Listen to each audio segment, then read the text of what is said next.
Wednesday, everyone. Welcome back to Duval Rundown. Back after a little 3-day holiday weekend getaway. Mia O'Brien joined as I am each and every Wednesday by the embedded and shredded, my colleague, Hays Carlyon. You get him every day on the Frangie Show, on the Superstation from 4 to 6 p.m. And, of course, his great column on 1010XL.com. Good morning, Hays. Are we ready to talk a little OTAs here on this fine Wednesday? Good morning, Mia. Absolutely we are. But first off, I want to congratulate you on your wonderful news over the weekend. So that is fantastic. Thank you. I appreciate it. Unfortunately, I don't have bling to show for you today because I did have to run after OTAs yesterday to get the ring resized. So it is currently with our good friends at Underwood Jewelers, but it will be retrieved either today or tomorrow. But yes, we are very, very excited. A busy Memorial Day weekend. It was a low-key Memorial Day weekend, I think, for the Jaguars, but they got right back to it. First things first, Hays, I know that we talk about the weather. I know we talk about the heat often when it comes to Jaguars practices. I don't know about you, but like yesterday was one of the first times in almost 7 years covering this team that I legitimately felt my feet burning on the turf. I know that you have been out there even an hour before I left helmets and heels to get there. We're not exaggerating when we say these conditions, they're not for the faint of heart. Yeah, and I've been able to master the art of staying in the shade at the new Miller Electric Center. So, and it still is uncomfortable, but certainly, once we're doing our availabilities, our press conferences afterwards, then you're in the sun and you really start to feel it. It absolutely, it's difficult, no doubt about it. I'll be curious to see how he schedules training camp because every coach is different. So you can't just assume that, well, however Doug Peterson did it is how Liam Cohen will do it. You would think it'll probably be in the morning, but who knows? I think it's interesting that, these practices have started around noon. And, I'm eager to see once we get into late July how Liam Cohen wants to structure training camp, because most coaches do like to go early in the morning to avoid the heat. But so far, Liam Cohen wants him out there, and maybe that'll translate. Maybe that's what they should be doing is practicing a little bit more in the elements, and then maybe every third day you go inside or something like that. That's what the sports science kind of says is the best way to keep guys fresh and avoid those soft tissue injuries. But yeah, it's going to be exciting to see, how everything is structured, but certainly very difficult day yesterday. And, we appreciate all the athletes that, were willing to still do interviews after on their own time, because it was brutal out there. That's one question that we have as we progress through this OTA period. The Jaguars will be back on the field later this week. No media availability. However, that will be OTA number 5. And so the next time we see them on the field, Hays, that will be OTA number 7 of 10. Then, of course, a 3-day mini camp the second full week of June. And so there's still a lot of unanswered questions, but as we approach this midway point of phase 3 of the offseason, thought it would be a great time to address our biggest lingering questions. We'll go back and forth. We'll go through our top 3 questions that we both have on today's episode. We, of course, invite you guys to get in on the conversation on the YouTube live chat, or, of course, you can also leave a chat on Twitter. Tweet at myself at Mia O'Brien TV or at Hays Carlyon. We'll be sure to get to your comments and questions throughout the course of today's show. And we'll even maybe throw your comment up on the live stream too, here on YouTube and X. So first, Hays, I'm going to address the biggest elephant in the room. I did not realize that while we were at practice, so many fantasy football aficionados and national reporters were keeping tabs on Jacksonville because of the mysterious absence of Travis Etienne. Liam Cohen did tell reporters that there was a flight issue there. I have on pretty good intel that, everything's good with Travis that I know, with his family, but there's certainly family obligations that he has. And so I wasn't that worried about him missing a voluntary OTA. What say you? Do you still have questions about his status with this new regime? Not really. I mean, I think because of his contract situation, anytime he misses, it's, it's interesting. But yeah, once you find out from the head coach that he had a flight issue, that's very common. And again, it's voluntary. I mean, he doesn't have to come at all. So yeah, I don't think anything, is in the works or anything like that.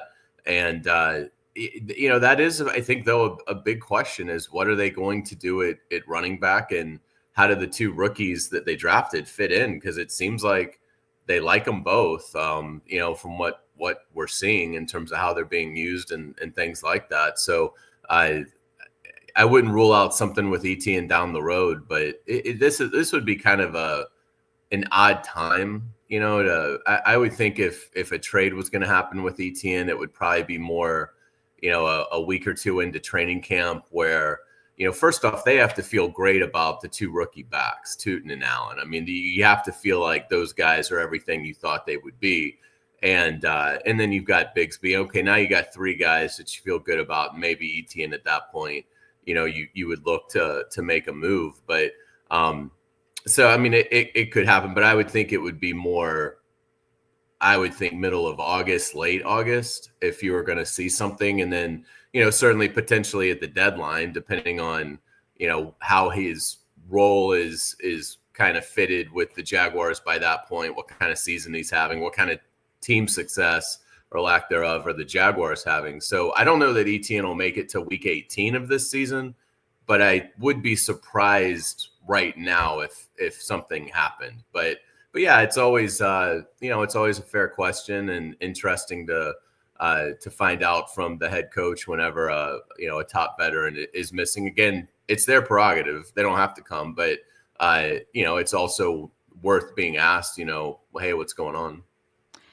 From my vantage point, because Helmets and Heels, of course, is on from 12 to 2 p.m. on 1010XL and 92.5 FM, Hays, I don't get out to practice until about an hour in. And so I missed last week when Bhayshul Tuten fumbled on his first team period snap.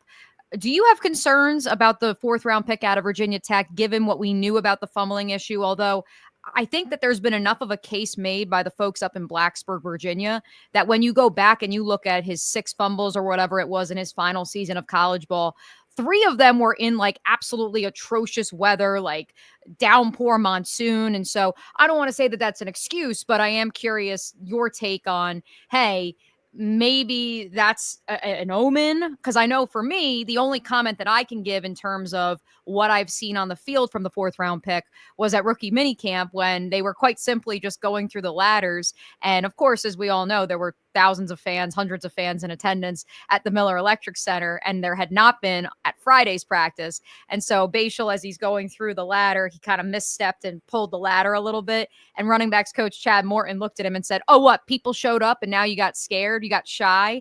And then he was fine the rest of the drill. But it was just like a brief moment between that and then his first team period that perhaps it's just rookie jitters and we're reading way too much into this. I think it's a fair criticism, but I'm not overly concerned with it at this point. I think when guys arrive here, you try and give them a clean slate, and he's going to get different coaching here. Fumbling is something that can be coached out of a player, and we've seen that before. Fred Taylor had a reputation for fumbling coming out of Florida, which I never thought was fair. And it never became an issue in the NFL. So, I'm not overly concerned with it. It's something that I think you have to do it at the NFL level before, it's something that is a concern, for me. I'm not, again, mistakes are going to happen. Rookies, you're going to see some sloppy things, particularly as they get used to everything. But no, I don't have any, I don't have any concerns about if they want to give Bhayshul Tuten a big role in week 1. If they feel like he's earned it, I've got no issue with that. And I wouldn't be worried about fumbling. I mean, again, they still have time to teach him their techniques. And that is something that history will tell you fumbling can be corrected. So that's not something that I would imagine is going to linger throughout his career. One quick one from our commenters, our listeners and viewers on YouTube. This is from Brian. Do we forget that D'Ernest Johnson is still on the roster? Sorry, Brian. D'Ernest Johnson is not on the roster. You have 6 running backs, and so that includes Travis Etienne, Tank Bigsby, last year's 5th-round pick, Keelan Robinson, the 2 rookie running backs that we alluded to, and Bhayshul Tuten out of Virginia Tech, LaKent Allen out of Syracuse, and then an undrafted free agent rookie in Jaquindon Jackson out of Arkansas. Those are your 6 running backs. I don't think I'm missing anybody. Correct me if I'm wrong, Hays.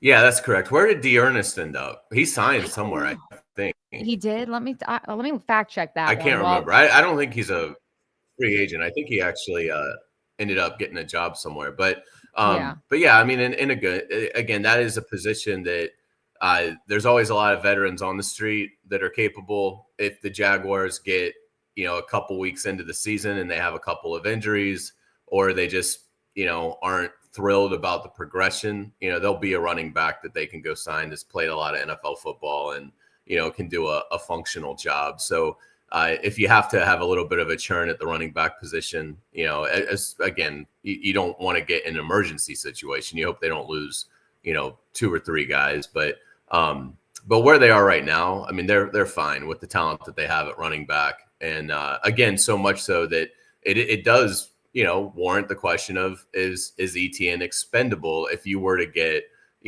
proper compensation. You don't want to just give them away. You wouldn't want to just release them.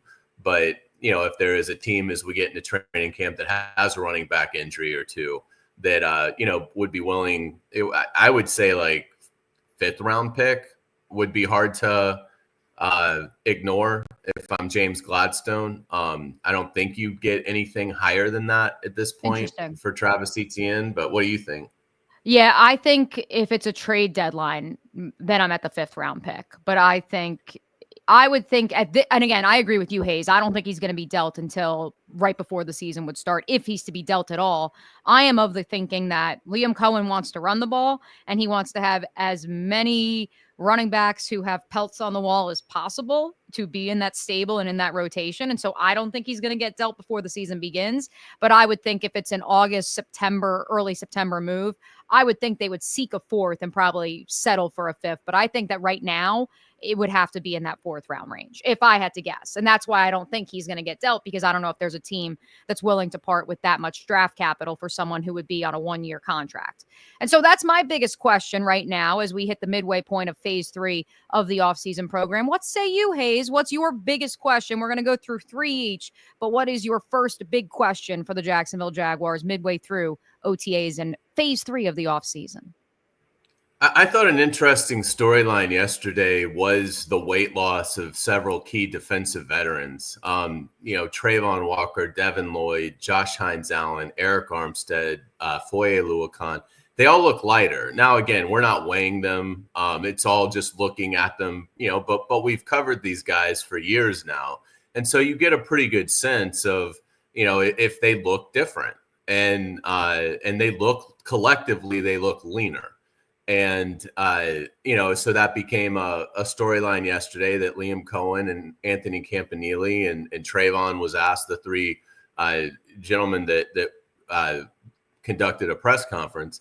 And, and it does seem like whether it could be something as simple as, well, the previous administration wanted us to gain weight and we had a disaster season. So now we're doing the total opposite because we're a new staff. I mean, that's always doing the complete opposite of what you did last year when it didn't go well. That's a basic tenet of a coach taking over a program. But in this case, I think it goes even deeper than that, because, and Liam Cohen, I thought, did a good job of pointing this out. Like, they know, like, where their best football has been played in terms of weight and what they're carrying and their quickness. Anthony Campanile kind of reiterated that. Like, these guys know better than anybody. I mean, they know we didn't necessarily have to direct them to lose weight. They just know what's best for them. And, but I think they look great. I mean, they look like they're in fantastic shape. And Trayvon mentioned that last year he kind of felt the extra weight and is now playing faster. But that was I thought really interesting for me is, just that initial strength and conditioning that we're seeing out of some defenders, and how does that help them, as they get into the season? Because it definitely looks, Devin Lloyd looks like a different guy almost in terms of the weight that he's dropped. And, I do think it's not necessarily a question I have. I think the question I guess I would have is, do we see them play at a higher level because of the weight loss? And I'm thinking that the answer to that is going to be absolutely yes. I will say this, and I know your reporting reflects the same, Hays. That was a philosophical conversation with Ryan Nielsen as the defensive coordinator. He wants his defensive linemen, his linebackers to be thick. And I remember last offseason program getting a text from some folks the first week of OTAs, or even not even OTAs, technically the offseason program phase 1, getting texts that Josh Hines-Allen had weighed in and was within 10 pounds of Trayvon Walker. And with all due respect to Josh, who we love and adore, that Josh would tell you. And I think he believed in his ability at that weight pound to perform, I think he would tell you that when you look back at how he performed in the 2023 season, in which he had 17 and a half sacks, he was not 280 pounds. He was probably closer to 270. And so that's where I think if you are Liam Cohen, if you're Anthony Campanella, and certainly this was the vibe I got from both of those gentlemen yesterday, Hays, and Kevin and I were joking about it last night because he listened back on YouTube to the live stream. It just sounded like they both were like, turn on the tape, look at what weight they were when they had their best seasons. Why don't we just make them that weight and have them play those positions, and then we'll be fine? And that, of course, then also goes back to the conversation that was also approached yesterday at the podium, which was this idea of, can the Jaguars get home with 4? And I think that what's fascinating for me from that standpoint is you go back to the 2022 season, Trayvon Walker's rookie season, in which he's a young pup. He's not the Trayvon who we've now seen post back-to-back double-digit sack seasons. You had a capable edge 3 in DeJuan Smoot before the Achilles injury. You had a capable edge 4 in Arden Key. Both those players had inside-outside versatility. Liam Cohen specifically referenced stunts at the podium yesterday, and we loved that NASCAR package that they trotted out in the second half of 2022 with Arden and Trayvon on the inside, Smoot and Josh Hines-Allen on the outside. I don't see why you can't do that with some combination of Emmanuel Ogbah, Eric Armstead, and Mason Smith this year. And I think that's really what Liam and Coach Camp were really getting at yesterday. Turn on the tape. These guys have had success getting home with 4, playing at this weight. So let's just put them back in those positions. Yeah, I think it's a great point. And what I like about this staff so far is the simplest explanation is usually the correct one. And they're applying that. And sometimes, it can be an easy game. It's what they do is incredibly difficult. It's incredibly cutthroat of how competitive the league is. But a lot of times your simplest solution is going to be the best one. And in this case, I think you're seeing a young staff with some inexperience, but apply that, which is a good sign for the Jaguars. It's like, look, we don't have to reinvent the wheel here. We've got some great athletes. We need to just let them play at a comfortable weight, and we know that they'll produce. They've shown in many cases that, with Hines-Allen and Trayvon, they've shown it. Armstead has shown it, albeit with a different club, and you're still hoping Devin Lloyd gets there. But yeah, the rushing with or just relying on that front 4, I thought was really interesting as well. But again, it's smart because look at the production that the linebackers have had in terms of getting after the quarterback. Now, again, I don't know how often they've been asked to do it, but we know they've been asked to do it some. And again, we were talking about this after practice, and you look at the sack totals that the linebackers have had here. They're just not very high. Like Foye Oluokan's a great player. A great player. He has 5.5 sacks as a Jaguar. And that's not terrible, but that's by far the most. Lloyd has 2. Muma has 1.5. Ventrell, I don't even think has any, but he's only basically played a year. But the point is, you have no evidence that these linebackers can give you much as a blitzer anyway, in terms of affecting the quarterback. So again, why would you try and do something if these players haven't shown that that's their skill set? Why would you incorporate them into doing something that they're not very productive doing. Now, Jordan Lewis, different story. He can blitz out of the nickel. He has 9.5 career sacks. So, I mean, that's different. And he has certainly shown he's capable of doing that. But yeah, I mean, they need to just rush for, the vast majority of the time, because I'm not sure they have a linebacker that, even if you blitz them, really has the instincts to affect the quarterback like you would like. So, and they should be able to get there with 4. I mean, with Hines, Allen, and Walker, you love that combo. And then I do think Armstead will play much better this year in his natural tackle position than he did last year. Mason Smith is starting, I think, to come on. I think you saw evidence of that, at least. And Agba is, I mean, probably one of the most underrated storylines on the roster in terms of what he could provide. I think you asked, I think, Campanile about him yesterday, and he gave a great answer on Emmanuel Agba and how valuable he is going to be. So, yeah, I mean, and Liam Cohen talked at length about the importance, if you can get home with 4 and, have those 7 guys in the back, eyes on the quarterback, it creates a lot of strain on an offense and a quarterback. So, yeah, I'm excited to see where it can lead. I was excited last year about Ryan Nielsen, and that was obviously the flop of the century. So we'll see. But so far, I think to hear them talk, it with some sense of strategy, it's exciting to hear what they have in store. And you can hear my one-on-one conversation with Emmanuel Agba here on the 1010XL Jaguars YouTube channel. Yes. Yeah, how was he? I haven't heard it. Awesome. Yeah. If for nothing else, you guys got to listen to it for I revealed a fun fact to him that Stats and Info here at the Homestead informed me of. Did you know that once upon a time, Emmanuel Agba was traded for Eric Murray, who is also now. Wow, I did not know that. Yeah. And so Kevin figured it out and told me.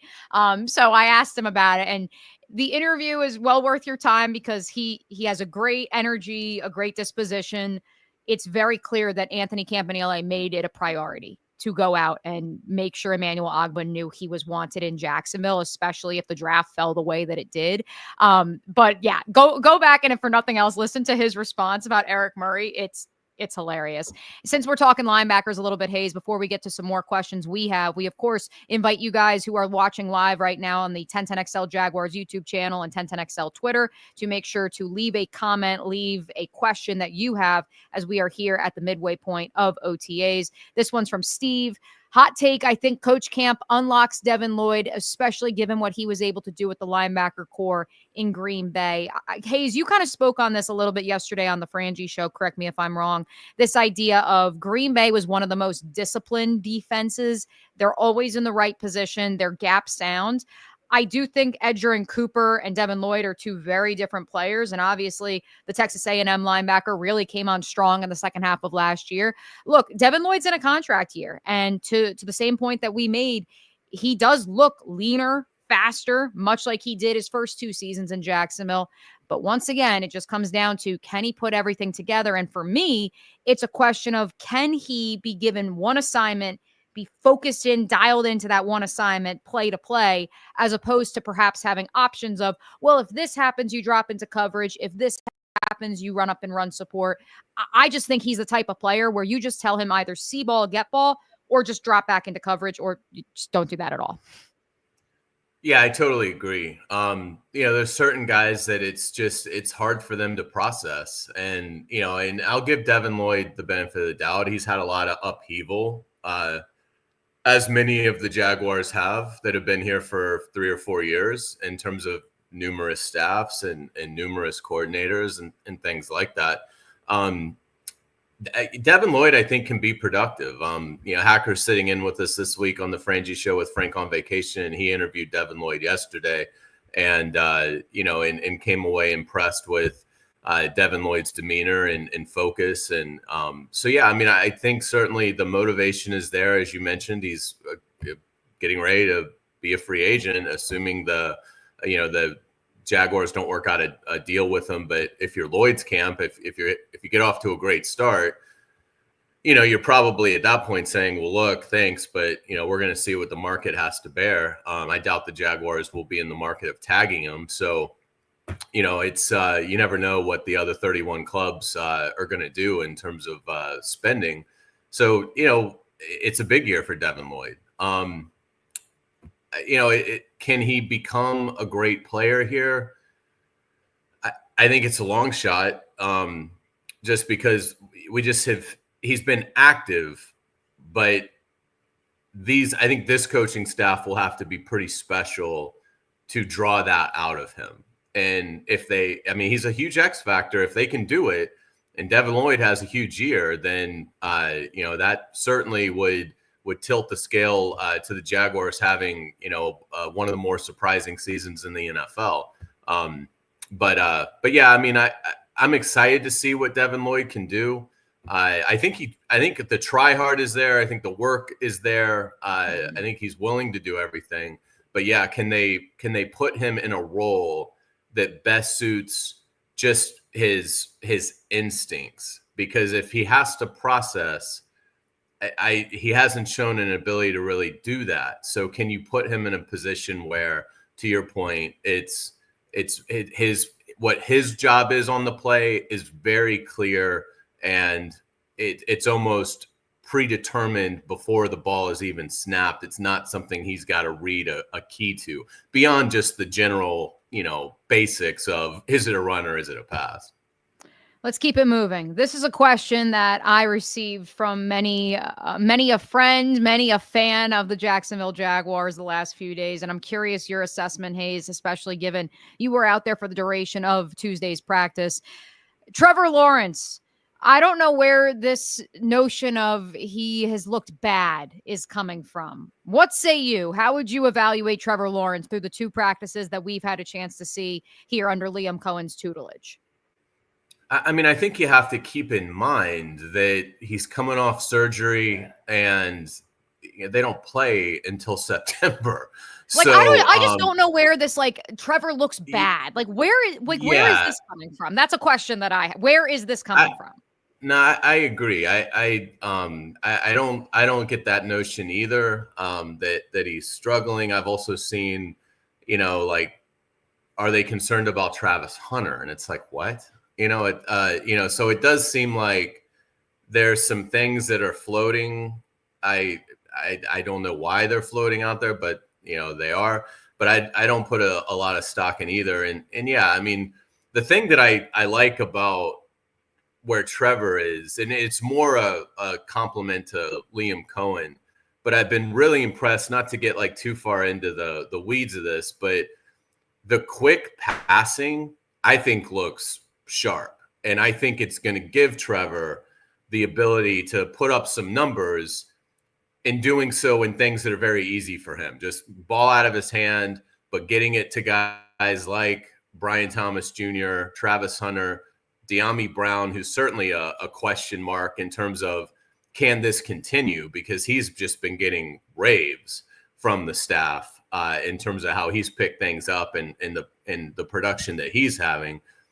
But just watching, these couple of OTAs with the full team together, you can see things in the scheme that are like, okay, well, this is pretty quarterback friendly in terms of, it's not asking Trevor to do a lot with, thinking. It's just basically kind of like the Devin Lloyd thing. It's like, okay, you're going to take the snap and the ball's going to be out of your hand right to this guy who, we think we've designed something where he's going to make a catch and be able to turn upfield and get us some yards after catch. That's really been the thing that's impressed me the most. So it's not really a Trevor thing.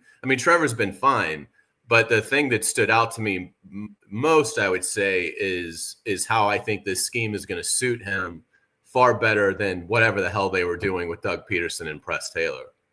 And obviously, Trevor Lawrence was very vocal about that when he spoke to reporters last week, that he noted that when one thing goes wrong, there is an alternative. It's not like the square peg has to go in the circle hole. And if it doesn't fit, well, Figure it out. I talked about it last week's episode with you, Hays. I've been reading our friend Mike Silver's great book, The Why is Everything, that goes in depth on the Shanahan-McVay coaching tree, which of course not only Liam Cohen comes from, Grant Udinski comes from, James Gladstone, you could even say, because he learned at the foot of Les Snead, is also a proxy to it. And it's just so fascinating, the evolution of what we now look at as the shining star of offense in the National Football League that began in earnest in 2012 and really became mainstream with the Atlanta Falcons in 2016. And it is now 2025, and the Jacksonville Jaguars are finally turning to what has become the standard of modern offense in the National Football League. And I also do go back to this, and this is not from the McVay tree. I go back to, I believe, especially with how vocal Liam Cohen has continued to be about the emphasis on the running game, that they are going to try to rebuild Trevor Lawrence, truly Press Taylor, from the studs by having a capable running attack that, as we saw last year with Justin Herbert in LA, allowed for him to only have to drop back 20 some odd times the first 5-6 games of the season for the Los Angeles Chargers. Someone who was dropping back 40 times a game, double that in the previous season from the opener throughout the course of a 16-game schedule back then, or 17-game, I guess it was then. And so that's where I am fascinated to see how they ease this process for Trevor. And again, to the original question that I have, I don't know where this notion, like I got a friend text me last night. It was like, hey, my buddy said Trevor's, like, there's some questions there. What do you think? Has he really been that bad? I'm like, where is this coming from? Also, who is your friend? And he was like, oh, well, he doesn't work for the Jags. And I said, okay, well, it's a closed practice, so I don't know where this is coming from. We sat in the media room yesterday, Hays, and we said we thought it was a good day for Trevor. It was improvement from the last time we saw him on the field. Yeah, and again, the other thing, sometimes in life, you have to look at, okay, what are we not seeing? Forget what you're seeing. What are you not seeing? Well, we're not seeing drills being stopped for extra instruction from coaches. We're not seeing any sort of lack of rhythm. Operationally, they look good. That's what you should be focusing on really in the first couple of practices anyway. Not so much, what's his passer rating? Is he overthrowing some rookie wide receiver? Right, exactly. Yeah, and so, I mean, they look clean. I mean, Trevor looks like he's in good command of what's being asked. It doesn't seem like there's any noticeable frustration from Liam Cohen or any of the offensive staff in terms of how they're going about it. And he's thrown the ball fine. I mean, I don't know what he's not going to. First off, you're not going to light up most practices, let alone all of them. I mean, it doesn't take long for these defenders to figure out exactly what you're doing. I mean, you're the only thing they're seeing, and they are always going to be ahead defensively this time of year into training camp. So, I mean, in terms of, I don't think he's played poorly at all anyway. But even if he had, like, you wouldn't worry about it at this point. It's just what you would worry about is, does it look like he's comfortable running this? Like, operationally, does it look like he's in command? And so far it does. And again, this is where we're only seeing one practice a week. We're not seeing everything. So it's also dangerous for us. And I have to remind myself this too. When you're only seeing basically a third of the OTAs, you want to form storylines on what you've seen, because you kind of forget, well, they're working when we're not out here. And so we're not seeing the full picture. But no, I have no concerns about Trevor Lawrence at all from what we've seen. In fact, I would say I've been encouraged because, and Trevor's always done a pretty good job at picking up playbooks. But it does seem like they're running a smooth operation. Liam Cohen doesn't show any signs of frustration, which I think would be there. He seems like kind of a fiery guy when it comes to his offense. So if they were having issues, I think you could see some frustration. Seeing none of that. So no, I people don't need to worry about Trevor Lawrence. I'm not going to sit here and say he's going to have a top 5 season. because we haven't seen enough. We've read like 2 sentences of a book so far. But no, he looks fine. And the main thing is operationally, it looks like the offense is a good fit for him. And it looks like he has a good understanding of the install to this point. Let's start to wrap here, Hays. Of course, our live listeners, there's over 550 of you guys. If you need to leave a comment, if you have a question, leave it in the chat on YouTube or X, and we'll get to it at the end of the show. But Hays, one more question from you as we look to the second half of OTAs and then mandatory minicamp in a week and a half's time. What is another question you still have about the Jacksonville Jaguars as we progress through the offseason program? I'll say, can Dyami Brown keep it up? In terms of, I was very critical of the deal. 1 year, $10 million for a guy that's never caught more than 30 passes in a season. And so when it happened, I was like, well, okay, this is, I think, kind of a gamble. Even though he had obviously the fantastic playoffs, 14 catches, a 16-yard average, that was great. But, that even if you combine the playoff receptions for Dyami last year, his career high for receptions is still 44 in a season, 30 plus the 14. Still not a ton. But he's been great in the workouts we've seen. I mean, he's really top of mind with the coaches. They bring him up unsolicited, but then obviously Liam Cohen was asked about Dyami yesterday, and I thought was pretty effusive in his praise. I had a chance to catch up with Dyami Brown yesterday, and he definitely seems very confident, upbeat, everything you'd want to see in a player. So if that trend continues, and again, we're a long way off in terms of pads going on and all that and playing against other teams.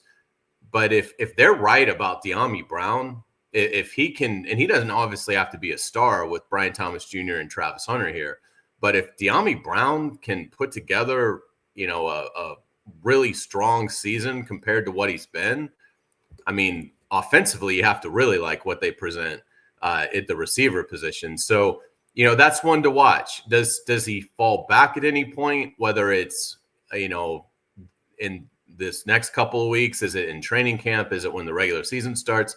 We'll see. I think that's going to be a fair question until you see consistent production throughout the regular season. But man, Dyami Brown, I mean, he really has their attention and has a lot of buzz right now. And boy, if he becomes a reliable weapon for them, then they could have something special. And that one-on-one conversation between Hays and Dyami Brown available at the 1010XL Jaguars YouTube channel. Of course, many of you are watching us live there on the 1010XL Jaguars YouTube channel. So like, subscribe, and make sure you check out that interview as well as my interview with Emmanuel Agba, Ryan Green, the hacker, his interview with Devin Lloyd from Tuesday's practice as well. One off of Twitter before we get out of here, Hays, and I feel like this is a good one to end on. This is from Stone Cold on X. Mia, the big thing I want to see is if the guys we've written off or our opinions have soured on them, that we see a vast improvement. We realize coaching had more of a significant impact on the guys than even we thought. I think we hit that one, Stone Cold, pretty well when it came to our conversation regarding Devin Lloyd. Of course, this podcast will be available on demand. So if you joined us midway through the live stream, make sure you go back and listen to it in its entirety. But Hays, maybe another player who you think that the scheme and the coaching will behoove them, and perhaps our perception will be a little bit different than it was, say, 365 days ago.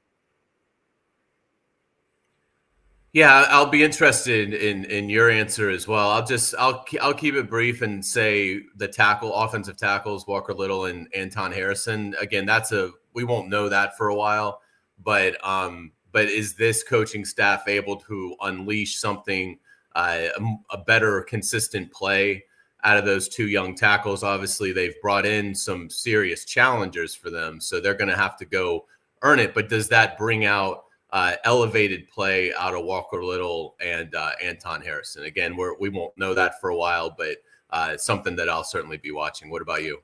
Yeah, my two names that I would watch for would be Mason Smith and Jordan Jefferson, the two 2023 or 2024, I'm losing track of years, draft picks out of LSU. Certainly a vote of confidence in that the Jaguars did not select any defensive lineman outside of Jalen McLeod, the Buck linebacker out of Auburn, in this past April's NFL draft. And so to me, that says that this coaching staff, to Stone Cold's question, believes that they are the group that can get the most out of those two players. Certainly with Devon Hamilton and the nature of his contract right now. I know our friend Tom McManus had a pretty animated conversation with Tony Smith on Jaguars Today yesterday about this idea of, is Devon Hamilton a 3-tech? Is Jordan Jefferson a 3-tech? Do the Jaguars have a true nose tackle? Well, I think the game of football has evolved, even with the run game coming back into vogue. I don't think you need, unless you have a Vita Vea at your disposal, which, hey, if you do, trot out that traditional one tack. I am all the way here for it.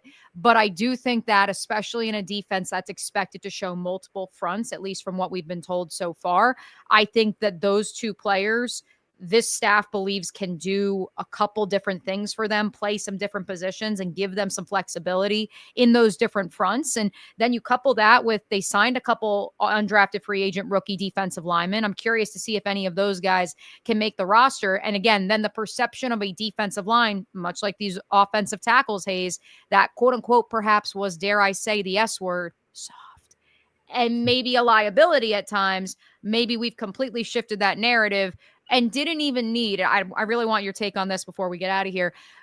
Trent Baalke this time a year ago was talking about the weight room needing to create competition. Trent Baalke may or may not have been in that weight room himself with the whistle more than former strength and conditioning coach said Scott. And that I say that in jest, but I also think it may have been a reality.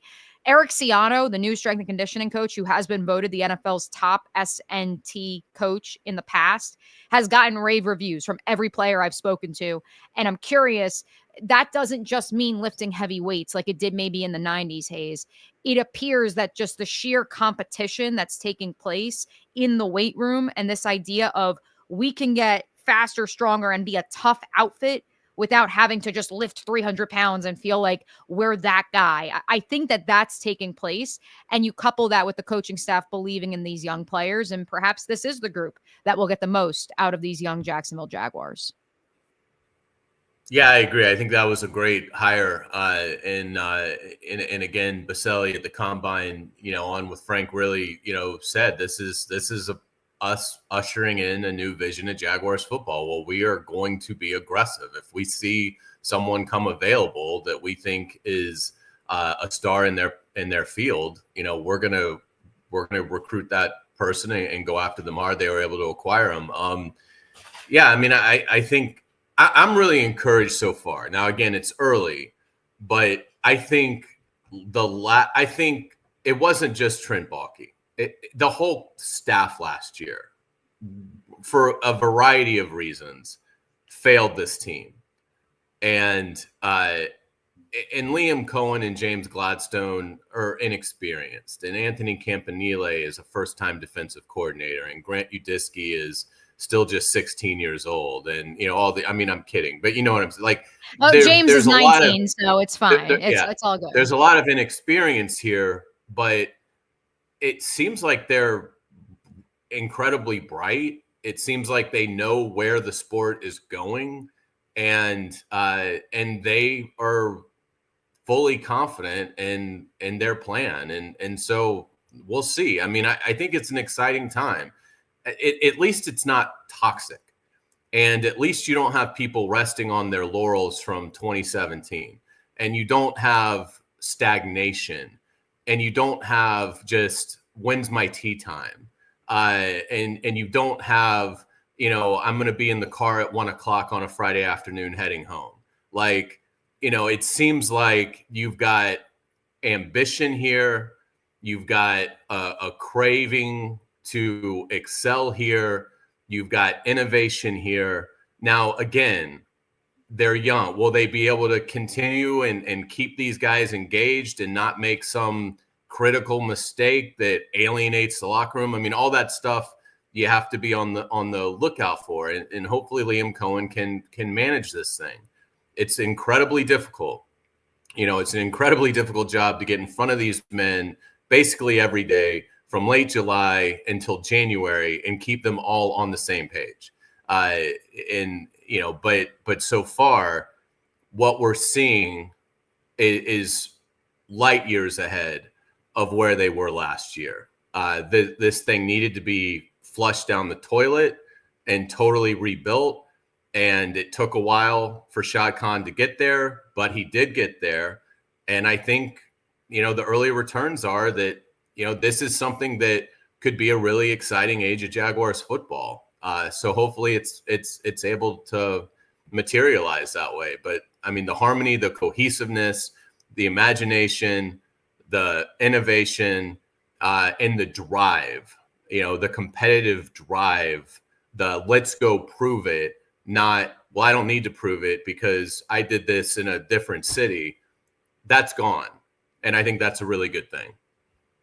They don't call it the bold city of the South for nothing, Hays. I am here for bold takes, whether they prove to be fruitful or not. At the very least, trying to be different, trying to be bold is something we have not seen in this neck of the woods in quite some time. He is the embedded and shredded Hays Carlyon. Of course, catch him on the Frangie Show, 4 to 6 p.m. Go check out his interview with Dyami Brown from Tuesday's practice here on the 1010XL Jaguars YouTube channel. I am Mia O'Brien. I will be back on Friday with a very special guest, so make sure you set your alarm for 9:04 a.m. Of course, this podcast, Fridays, and all of our Duval Rundown podcast episodes are available on demand at the 1010XL Podcast Network. We will catch you on Friday.